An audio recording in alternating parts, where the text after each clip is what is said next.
I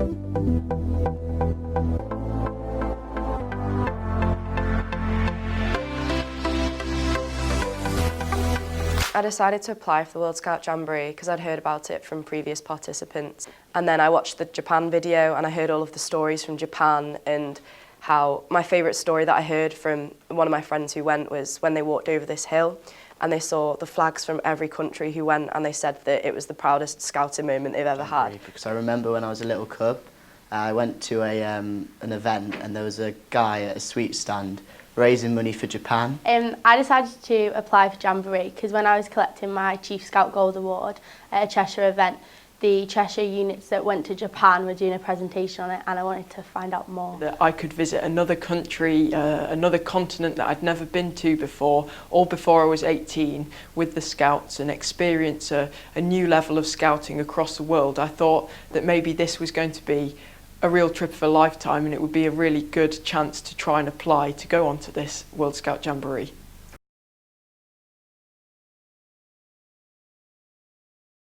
The selection process for me wasn't challenging because I think that if you've got a genuine interest in scouting and you have all of the values of a scout, so you're friendly, you're kind, you're sociable, you're active, and you want to do some good for other people, then it's not a challenge, it's just something that comes naturally to you. The selection I personally found quite enjoyable because it was loads of activities and fun and meeting people. At the selection day, I found the activities really enjoyable, but the interview was a bit challenging, but everyone was encouraging and they made me feel at ease when I went in the room.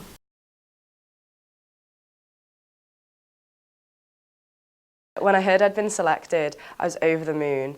When I was at school, I was really happy and my friends asked me all about it. There was a little bit of apprehension because I'd not travelled much before and it was going to a new country, a new continent.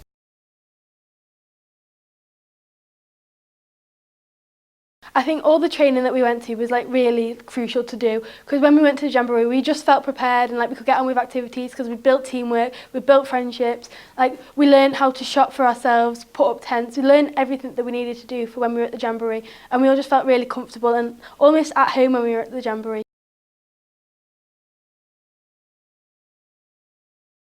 It was 2 years of dedication and commitment that we had to do, and we just got on with it because we knew that in the end run that we were going to go on an amazing experience that was going to be worth all the hard work that we put into it. We all worked together as a team and we all got through it in the end. We did loads of things. We did bagpacks, a lot of stores at different events. We did a lot of marshalling as well for car parks. We did a ball, which was our one event which stood out for me. We did two actually. They were both really exciting. The first ball we had to like go around selling raffle tickets and all that, and then the second ball it's a send-off ball, so we actually got to dress up in our nice ball gowns, and it was a really nice last thing to do as a goodbye to everyone and a send-off to actually go to the World Scout Jamboree. One of the reactions to the ball was how much we'd all grown up, because we took a photo on the first ball we did and we all looked really young and just not grown into ourselves yet, and on the second ball we did, which was right before we went, we all were in our nice ball gowns and suits, and we actually looked grown up and we looked ready to go, and as a team and as a Mersey Weaver district.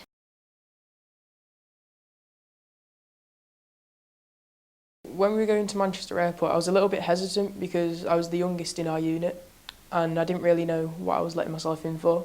Someone in our unit, it was their dad who was the pilot, and so he came and met us when we were at the gate and said hi and things, and said that a couple of us could go up to the flight deck and have a look in the cockpit if we wanted to. My emotions were, I think we were all very excited and we were all ready, and I think some of us were a little bit nervous because we don't know what it was going to be like.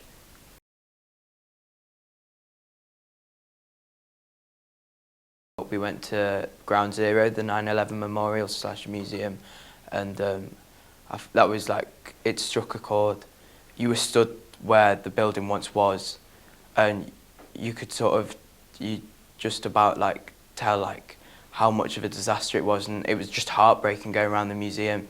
For example, there were things like little phones on the wall, and you'd listen, and that was like conversations that where people were either ringing out of the office or people's loved ones, talking about them, and they had little PowerPoints on each individual that lost their lives, whether that was firefighters or there was one girl she was really young, like younger than me, and it really made my friend think, because we were thinking, you know, we've got things planned for this evening or tomorrow morning. It was more like, it was awakening. Like, I just felt my eyes were being opened to that these things are happening all over the world, and they're happening today. And just because we've not seen them doesn't mean that they're not happening. Like, it took me that trip to that site for it to sink in what had happened, because I know you read about it on the news and you hear a lot about it, and like, you know, you might have a, like, I don't know, on the anniversary you might have a minute's silence, but it's so much more than that, and you can't grasp how many loved ones were lost. So yeah, it was sadness, but I was just sort of empathising for, you know, the people who lost their lives, the people who lost brothers, sisters, children, parents, and the firefighters that went in knowing that, you know, they might not be coming back out. So one of the highlights from the New York visit for me will have been visiting the John Lennon Memorial in Strawberry Fields when we were there, because with a lot of our unit being from Merseyside, it kind of, with the Beatles also being from Merseyside and Liverpool, it kind of hit home for quite a lot of people.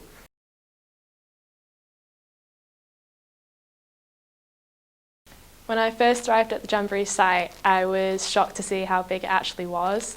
When we were driving through, we came across so many people, and they were also friendly and waving and saying hi to us in their different languages and in our language as well. And it was just a really nice welcome to the Jamboree.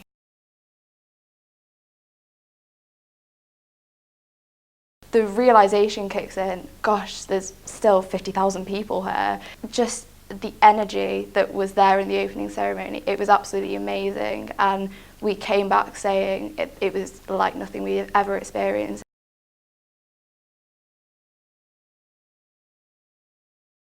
You get into this daily routine of getting up, eating, packing your lunch, and then going as soon as you can to do activities. So it was really easy to get up because you wanted to do as much as you can every day, and then a different patrol would cook breakfast and dinner every night, so everyone got a chance to do everything.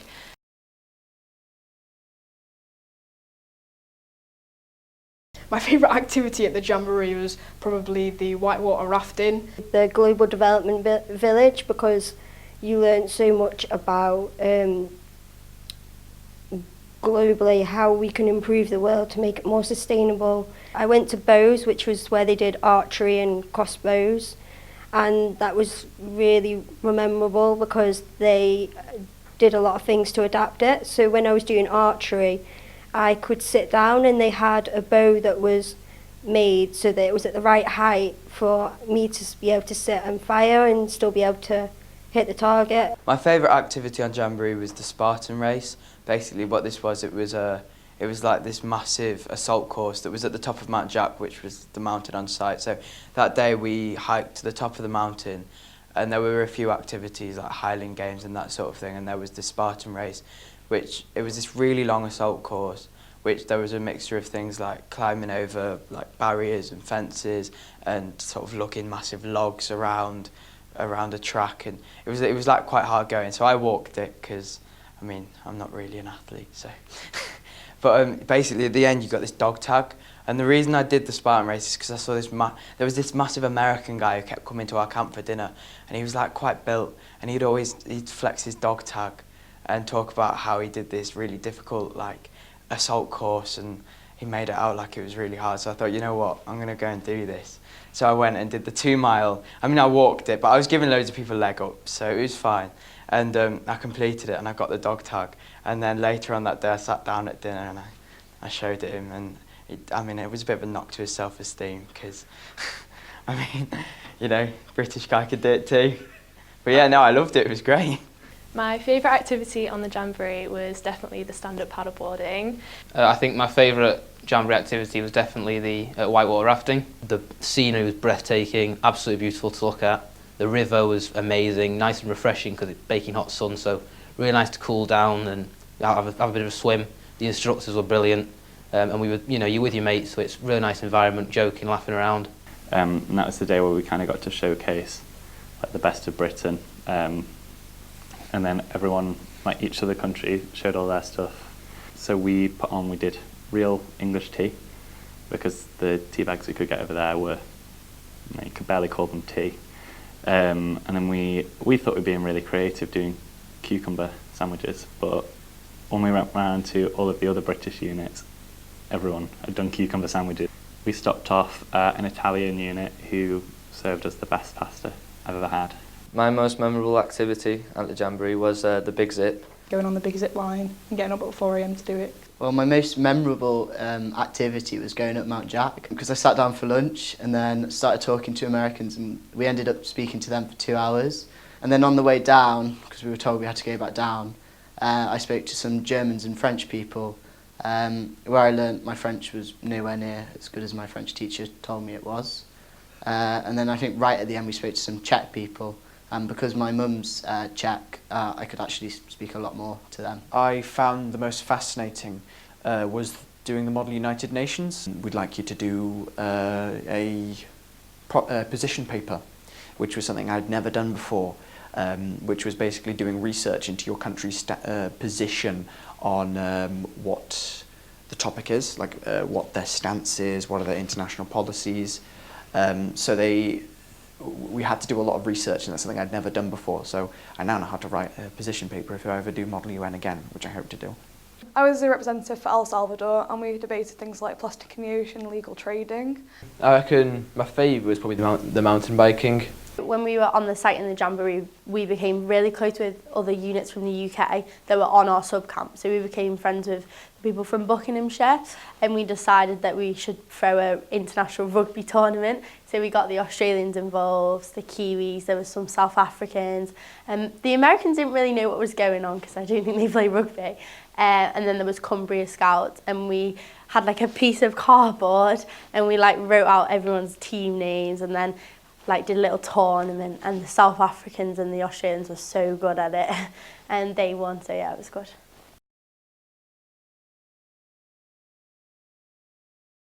I think we were a lot better prepared than a unit that was next to us. I felt like we were up a lot earlier and definitely eager to go, whereas by the time we were having breakfast, the unit next to us was having to use an air horn to get their people out of their tents. My unit was really organised, and we were all pulled together as a team. I think that was due to the fact that we had so many training days and we had prepared for over 2 years for it. So when we got there, we felt that we had the most out of the experience because we knew how to work as a team, where everything was, and our camp was that organised that we had other units coming over and taking pictures so that they could set up their camp the same as ours. I think that we were so successful as a unit because the training programme was so useful. I think Unit 39 was so successful because through the 2 years of training, the leaders had been able to sort of teach us and help us organise ourselves a bit more in preparation for camp life.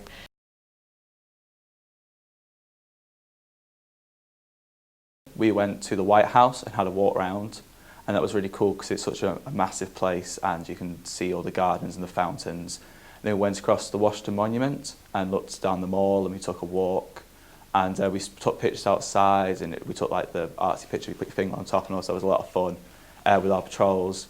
And then we walked down to the Smithsonian Museum and we walked around the Native Indian Museum, and that was cool to see the original culture and how that's integrated into our culture now. So the few sports teams have used the Native Indians as their mascots. So the Blackhawks are a hockey team, and the Washington Redskins and all that. And then we walked up to the Capitol and down the reflecting pool and recreated Forrest Gump and all that stuff at Lincoln Memorial.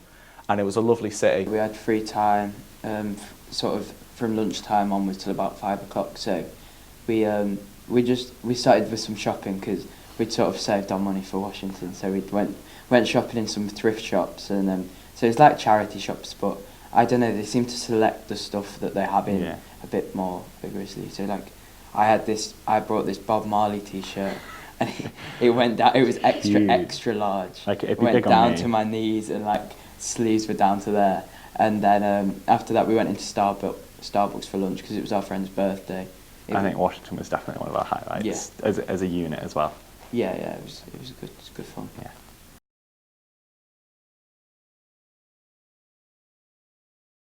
After the Jamboree, we went to Washington to start with, and had, I think it was 3 days in Washington before moving on to Canada. So after the Jamboree, we went to Ontario in Canada. We actually got to go to Niagara, so that was a really nice experience. So we saw it in the day. We actually took a boat trip out, so we got really close to it, and it was lovely for all of the unit members to experience it, because actually none of us had been before. So it was lovely to see the leaders as well, just enjoying the experience. And after the boat trip, we were able to go to Hard Rock Cafe. So we'd saved back some money to be able to go out for a big unit meal. So that was amazing. We all got dressed up really nice, so not the classic Jamboree clothes. And we had a lovely dinner there, and then we actually got to visit Niagara again, and we saw the fireworks over the falls. So that was just amazing to see. And there was one boy from Gibraltar that we'd met at a training camp called Jamboree a year before. So we saw him at Jamboree, then at Jamboree, and then in Canada, and then they were on the flight home with us as well. So it was really weird. It was really nice. What we thought was quite interesting with the BSO troops and what they said as well, when they went, like Tara said, when they came to the Cheshire Jamboree, they said that it was a really useful camp because most of the British Scouts overseas haven't done a week-long camp in an international country, yet they were going for a 3-week-long camp on the other side of the world. And so they said that it was a really good sort of preparation for going on this huge camp, because the Cheshire one isn't small, but it isn't the size of the one that we had in West Virginia.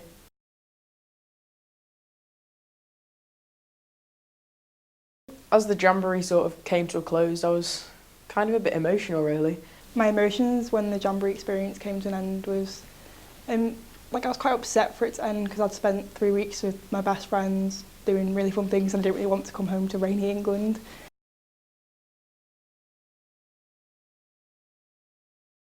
I'm Tara, and the Jamboree has changed me because I've made best friends for life. My name's Marcus, and the Jamboree's made me realise that I want to travel the world. My name's Grace, and the Jamboree has taught me to be more independent. My name's Lauren, and the Jamboree made me realise there's more than one 4 o'clock in a day. My name's Chris, and Jamboree made me realise that world peace is possible. I'm Dan, and the whole Jamboree experience changed me because I feel like I've become more confident and I can push myself to achieve new things.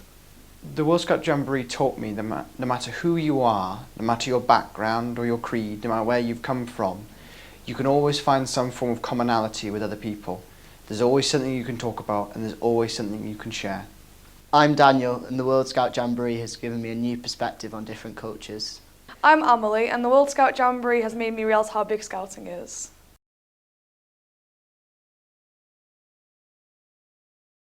I think my overriding memory of the 3 weeks whilst I was away was how connected Scouts were from across the world, and how, despite not knowing each other and despite having language barriers, when we were all sat there in the main arena, 42,000 Scouts nearly, all sat there, all sharing a common goal of Scouting, it was like being in the world's largest family. One of our most memorable experiences of the Jamboree was getting the chance, almost by accident, to have a personal chat with astronaut Mike Fossum. We thought we'd missed a talk with him, and we got there just last minute. And everything had been packed away, and we thought, oh, we might have missed a talk. And instead, a scout leader came over and said, instead of listening to the talk, do you want to just come and meet him? So we had a one-to-one conversation with him. We found out that he'd done 7 spacewalks and 3 missions, and he'd worked on the International Space Station, helping to construct some of it as well. And he was telling us about how he was a scout and how he's now the vice president of a university. And it was just really lovely to have a conversation with him. And he was just inspiring us to do like different things in scouting and to just progress more with that. So Ban Ki-moon, so the ex-Secretary General of the United Nations, he was due to do a talk on the second to last day of the Jamboree. So a few of us who were really excited for that went and walked over to one of the halls, got seated, kind of got confident with talking about him, and then about 10 minutes before he was due to come on, unfortunately we were told that there was a scheduling clash with him and he was held up at his previous arrangement. So we kind of went back for a little bit, kind of sad about that. But then the next day, so the closing ceremony day, we went over to one of the tents up in the World Point village by the main arena just before the closing ceremony, because we were told there was a guest speaker. So there'd been rumours that it was like someone like Prince Harry or Prince William, so thought we'd go along and check it out, and got into this tent. There were maybe 100, 150 people in there, so we managed to get quite close, and then this chair right in the middle, and then Ban Ki-moon comes out and sits in this chair.